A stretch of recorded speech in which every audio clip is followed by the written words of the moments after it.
Welcome to The Courage Effect. I'm Suzanne Weller, and this is a show about growth and unleashing what's possible. You will hear inspiring stories about what courage looks like, how we navigate what's getting in our way, and the opportunities that surface when we choose courage over comfort. Let's get started. Greetings, everybody. It is Suzanne. Welcome to The Courage Effect and happy summer. I am thrilled that it is summer. I'm thrilled that the sun is out. And I am here today on June 26th, 2024, to roll out our second Courageous Challenge. You are listening to The Courage Effect at the end of the day. So obviously, we are going to try to challenge you to get out of your comfort zone. What is it like when you realize these are challenges that I can integrate into my life? Last month, we rolled out the first Courageous Challenge, which is called Courage Up. And last month's challenge was about reconnecting with people.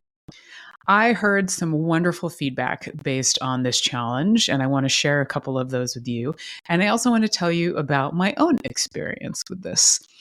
The challenge was to reach out to somebody that you hadn't spoken to in at least a couple of months, maybe even a couple of years. And I had a few people send me feedback or just give me some stories about what happened when they embraced the Courage Up challenge. Susan from New York reconnected with a college friend. It was somebody that she hadn't spoken with in a long time.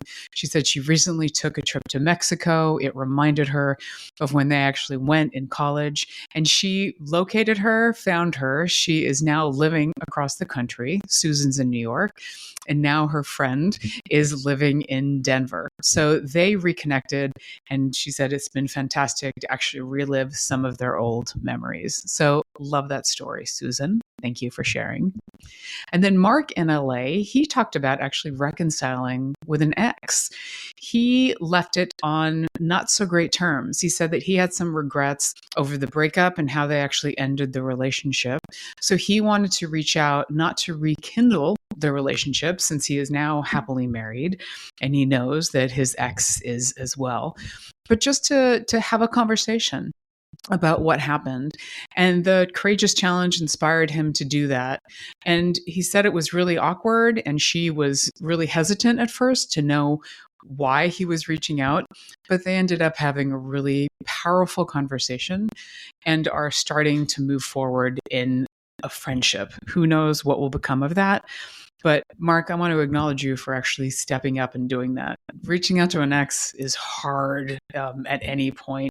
You never know what territory you're getting into when you reach out to somebody you haven't talked to in years, much less an ex. So thank you for inspiring others to potentially do the same. Sean in Seattle, he reached out to an old friend of his from high school, his high school best friend, and they have made some plans to actually go out for beers next month. So that's awesome. Nice job, Sean.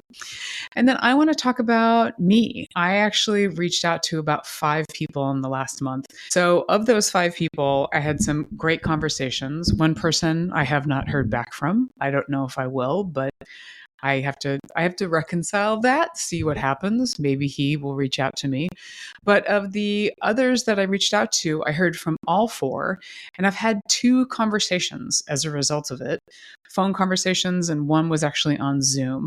One was a friend of mine who was laid off earlier this year, and she's been in a rough space. She's been navigating and interviewing for what's going to come next for her. We had a really good conversation, which she just needed some support and context, and thanked me for being able to talk her through some things and for just being there to listen. And she really needed it. So it was really great for me to not only reconnect with her, but she got a lot out of it too. And she really reassured me for that. So I love that. The second friend is actually a friend and former collaborator. He also runs his own firm. And we are now talking about doing some new collaborations together. What would it be like to maybe do some change management projects and maybe talk about leadership developments with one of the clients that he's currently working with?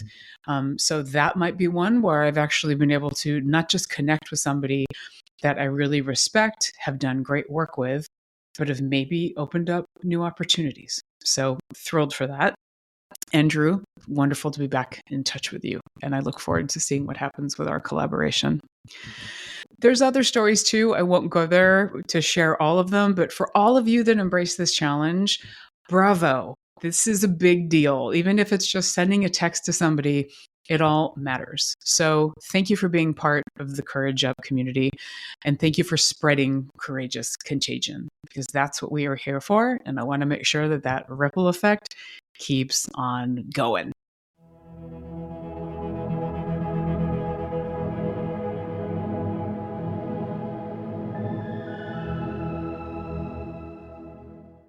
Now we are entering the second Courage Up challenge. Today is June 26th, and for the next 30 days, your new challenge is going to be curious and ask questions. One of the things that we tend to do in our lives is that we might be asking questions, but a lot of the time we already know the answer to it, or we ask a question in a way that is giving advice as opposed to truly listening to what somebody brings back to us. How many times have you had a conversation with somebody where they've said, hey, I could really use your advice on something. I could use your perspective. And you're excited and you're ready to share, to share what you have and to support them. It feels really good when people come to you for advice. And as they're talking to you, you're ready to answer. You're ready to jump in and give them some feedback. So I recognize in myself, sometimes I don't listen as well because I'm so wrapped up on the answer or the advice that I'm going to be sharing with that person. Maybe you've been there. Maybe you've been there a lot. Maybe you've been there recently. I want you to think about maybe when you've done it and you haven't realized that you're doing it. We do this all the time. I do this multiple times a week. And the whole idea here is that how do we tame the advice monster, as Michael Bungay Stanier calls it in his book, The Advice Trap? How do we actually recognize when we have this need to always share our knowledge, share our expertise, share our advice, when it isn't necessarily beneficial for the person who we're giving it to?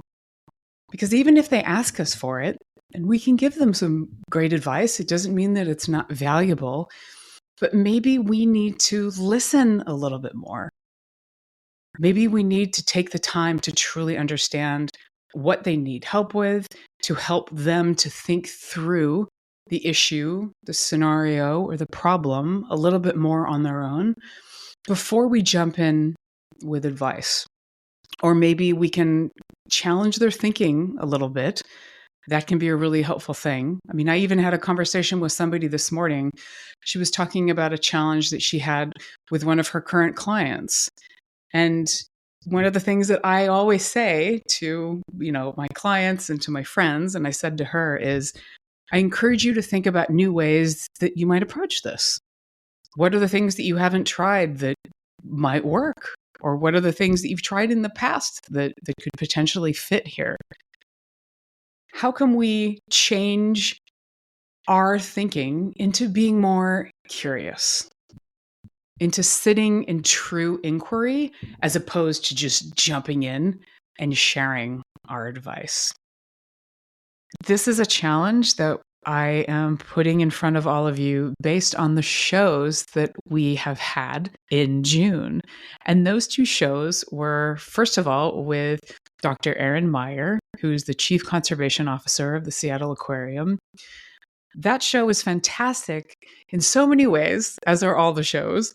But Erin was talking about a large project, a global project that she's been working on, and having conversations with all of these leaders across the globe and doing it all virtually, respecting all of the different cultures, ideas, needs, while challenging each other's thinking at the same time. So being inclusive and also helping to move things forward. Not an easy endeavor, especially when you have so many people at the table speaking so many different languages. She likened it to the idea of calling somebody in. love the idea of calling somebody in instead of calling somebody out, because you want to invite them into dialogue. You don't want to make them feel bad for what they've said. You don't want to shame anybody. You want to invite people into new ways of thinking and to better understand how they're thinking. So what she was talking about was really sitting in curiosity and not letting that advice monster or that judgment monster take over. And then in the next show that we had with Becky Salengut from last week, she also talked about having hard conversations and really balancing compassion and respect when there is conflict going on. We have innate things that we need to bring to a conversation, that we need to advocate for. And I don't want asking questions to mean that we don't bring our opinions and our thoughts to the dialogues that we're having. But because we live in this very polarized world right now, where things are very far apart, we see things in a very binary manner, how can we live a little bit more in the gray instead of in the black or white? How can I better understand people's perspectives that I might not have regular insight or understanding of? And I do find myself having conversations with people where I'm falling into judgment. I'm not asking questions. I'm maybe even potentially dismissing them and how they think and what they're bringing to my conversation. And that is a very dangerous place to be. I feel gross after I have that conversation if I fall into judgment, because it just feels like I'm reinforcing how I see the world, and I'm not respecting that people have different points of view. It is really hard to be open to other people's point of view, and it is really hard to respect it when you don't agree with it. But I'm finding that when I'm inviting those conversations in, when I'm at least allowing people to share their thoughts and their ideas, I'm relating to people on a whole new level. And I'm opening up, we're going to a different level. And I feel the same when people do it for me. I want to speak to myself. I want to speak to my truth. And asking questions is a really great way of doing that. And again, it doesn't mean that the conversations have to be about agreeing or disagreeing. It just means that you're coming together to have a conversation and to discuss a point. You're not coming into it with this idea of being right or somebody being wrong. You're not necessarily trying to prove a point. Again, how can we shift to a mindset of moving a conversation forward? And how can we do that with questions? So we're at the halfway point. We're going to cut to a break. We will be back in a minute. You're listening to The Courage Effect. Stay tuned.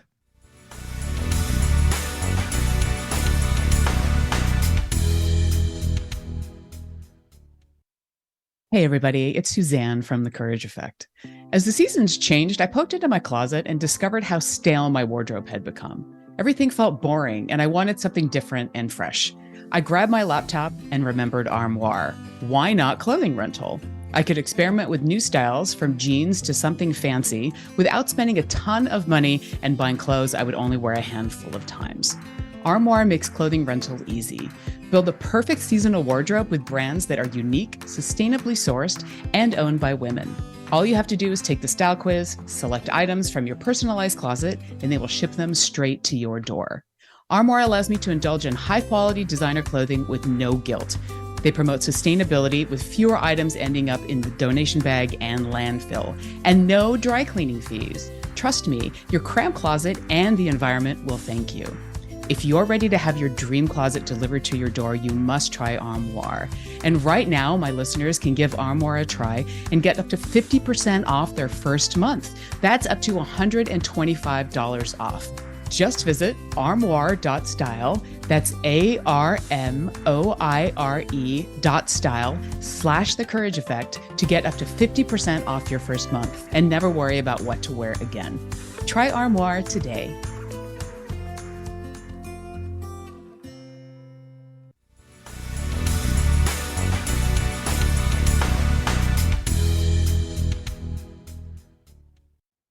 Welcome back to The Courage Effect. This is Suzanne, and today I am inviting you to join me in our next Courage Up challenge. For the next 30 days, we're really going to be focusing on curiosity and questions. How do we ask questions to tame our advice monster so we're not just foisting advice on other people, but we're actually sparking new thinking and learning something ourselves?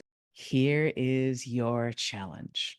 For the next 30 days, in every engagement that you have, it doesn't mean that it's going to be like if you have a quick engagement or exchange with somebody at the store, or just maybe something that's 5 minutes. But if there is a real exchange of thinking, of thoughts, of ideas, how can you integrate at least one question? And how can it be a more beautiful question? I say that that's based on the book of the same name, A More Beautiful Question by Warren Berger. And there's something to be said about questions that really are those magic questions that can potentially lead to new thinking and can spark change. Beautiful questions do not have to be long. In fact, I think they're more powerful when they're short. They don't have to be this complicated thing with a massive amount of tee up. It's something that will give the person that you're asking the question of maybe a second to pause, maybe a moment of real reflection to think through things differently. It's almost like you're opening up a crack, right? Like you're cracking open some sort of new idea. You're letting some air in the room. You're giving them the air and the space to think about things differently. So I'm going to share with you three of my favorite questions, which are 5 words in total. I call this the basic framework for coaching, but also to create change. Because let's face it, coaching is ultimately really about creating change in the person that you're coaching and letting them come to their solutions on their own and giving them support and being able to anchor on it and to move forward into action. So these 3 questions, which I've actually shared on a prior show, I shared this on the show where I talked about overthinking and how can we actually create containers for ourselves to work through scenarios or problems that we're having. These 3 questions are what, so what, now what? Let me walk you through this a little bit because it is incredibly simple, but I believe that it's incredibly powerful because I've seen this work not only with countless people that I work with, but also with myself. What is just the initial question? What's the thing that you're dealing with right now? A lot of the time we come to a scenario, a situation in our life, and we think, I have a problem. Maybe it is a problem. Maybe it's just complexity. Maybe it's something that you're dealing with in your life where you have various forces that are pulling you in different directions, and it's hard for you to reconcile them. But spend a little bit of time thinking about the what. What is the issue? Maybe then you can go a little bit deeper into like, why is it happening? What happens as a result of it? Where it's stemming from? But then what are the actual symptoms or the results of it? And what do you need to change? But spending a little time just really focusing on the what helps us to have a better idea of how to deal with it. I do believe that before we get into the how part of how we deal with it, we need to go into the next question, which is, so what? This is where you're really taking inventory. This is when you are deciding, is this a priority for me? Do I have the energy to be able to deal with this? And also, is this my problem? Is this something that I really should be handling, or is it going to be best handled by somebody else? This is where it gives us the opportunity to truly take that inventory on just perspective and prioritization. What do we really need? Is this beneficial if I move forward with it? What do I gain out of putting some energy or investing in this? Or what can I potentially lose? How might it be beneficial if I move forward? And then the flip side of that, how might it be detrimental? But these are all the questions that allow you to understand, is it yours to own? And if it is, What might you want to do about it? Is it a real priority for you? And then how much energy, time, attention are you going to invest in it? If you get to this point, you might assess this isn't mine to deal with, and maybe it's something that I need to let go. How do we actually let something go as opposed to diving in and fixing it? This is a pretty magic place to be because this allows us to reconcile where we spend our time and where we don't spend our time. And then the final question, now what? This is the action question. This is a matter of, okay, now I've made this assessment. What am I going to do about it? This is when you start to put a plan together. You start to get an idea of what actions am I going to take, or who am I going to actually work with to be able to get their buy-in or their investment into doing this action with me. When will it happen? How will I know? How do I bring accountability into this for myself and also for other people? But the now what is really when you get into the planning. But before you get to the planning, you don't want to put the cart before the horse. You need to make sure that you're doing the real assessment of what truly is the issue or the problem that you're dealing with. Why does it matter to you? And then if you're going to do something about it, that is the now what. This is really diving into the how and the when. And again, now what might be not doing anything, but if you decide not to move forward and to do nothing, then it's coming to terms with letting that go. And if you need to make sure that there are other people that you loop in to let that go.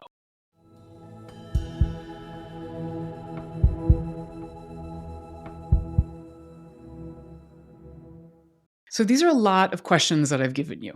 This is the baseline of, for me, inquiry and action and creating change. This challenge is not about you spending every single conversation asking all of these questions or asking all of them of yourself. But I'm taking you down this road because I want you to see the power of questioning and the power of curiosity. I'm consistently blown away by some of the answers that I get to questions that I didn't even think were that meaty, but ended up landing with that person in a really insightful and meaningful way in the moment that I asked it. And what's so magic about it too is that it's not just the insights that they're getting through the thought process that the question has sparked, but me witnessing it and me learning at the same time. So it almost becomes this alchemy between two people. It allows you to go into this unknown space of curiosity together. And it really can be a beautiful thing. So that's why I love the book title, A More Beautiful Question. Because again, it's not just asking simple questions. Even when you meet somebody, or even when you write, you meet somebody for a coffee, even when you're reconnecting, instead of like, how are you? Maybe it says, what is going on in your world right now? What's good?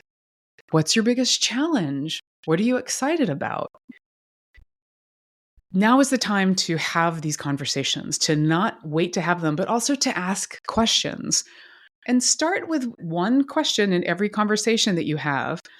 Give yourself challenges to ask questions differently. How can you start integrating questions into your conversation? And then when you do, you'll see what sparks. You'll get a better idea of where you want to go with it, where you can take it. So, courageous challenge of the month, asking questions and staying in curiosity.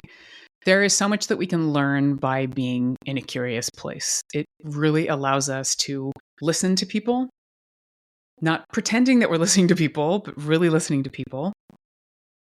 It tames the advice monster. It keeps us out of that zone of thinking that we know the answers to everything.